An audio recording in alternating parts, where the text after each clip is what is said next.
রাজ্যে একের পর এক শিক্ষা প্রতিষ্ঠানে র্যাগিং এর অভিযোগ। তার মাঝেই এবার র্যাগিং এর ঘটনায় দোষীদের সাজা প্রত্যাহারের দাবিতে ছাত্র আন্দোলন যাদবপুর বিশ্ববিদ্যালয়।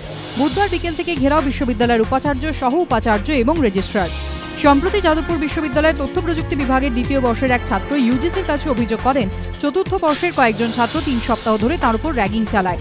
বিশ্ববিদ্যালয়ের তদন্ত কমিটির রিপোর্টে কনস্ট্রাকশন ইঞ্জিনিয়ারিং বিভাগে চতুর্থ বর্ষের এক ছাত্র এবং প্রিন্টিং ইঞ্জিনিয়ারিং এর এক ছাত্রকে দোষী সাব্যস্ত করা হয়।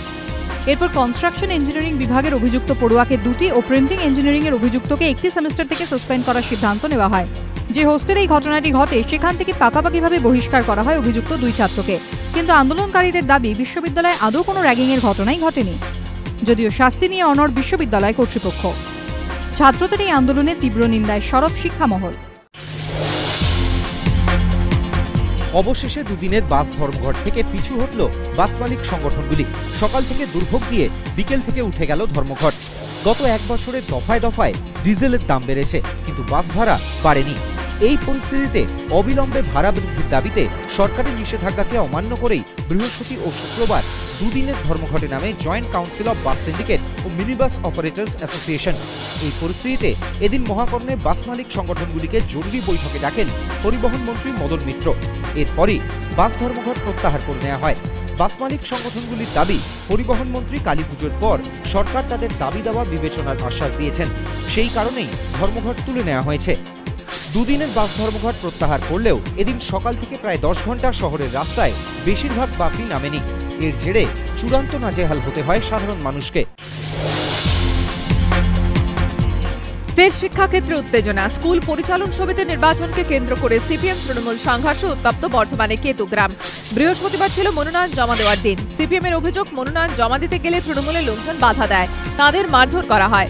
ঘটনায় 7 জন গুরুতর জখম হন।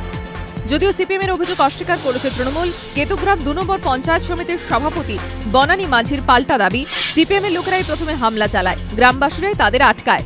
ঘটনায় তৃণমূলের কোনো সম্পর্ক নেই। অভিযোগ পাল্টা অভিযোগে গ্রামে আরো উত্তেজনা ছড়ায়। পরে পুলিশ গিয়ে পরিস্থিতি নিয়ন্ত্রণে আনে। চ্যাম্পিয়ন্স লিগেও 2 মহানক্ষত্রের টক্কর, সম্মুখ সমন্বয় কিন্তু সমানে সমানে।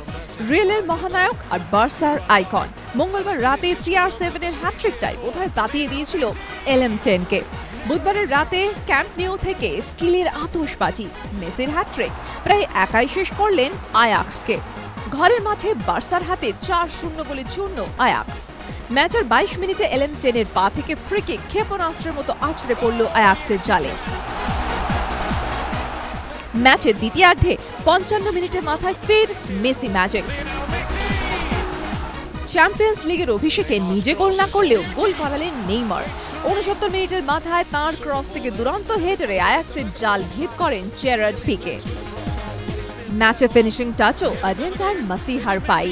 4 গোলের মেরুদণ্ড ভেঙে যাওয়ার পরও 77 মিনিটে পেনাল্টি পেয়ে যায় আয়াক্স, কিন্তু কোবেন সাউথ রসেনের শট আটকে দিয়ে তাদের একমাত্র গোলের রাস্তা বন্ধ করে দেন ভিক্টর ভালদেস।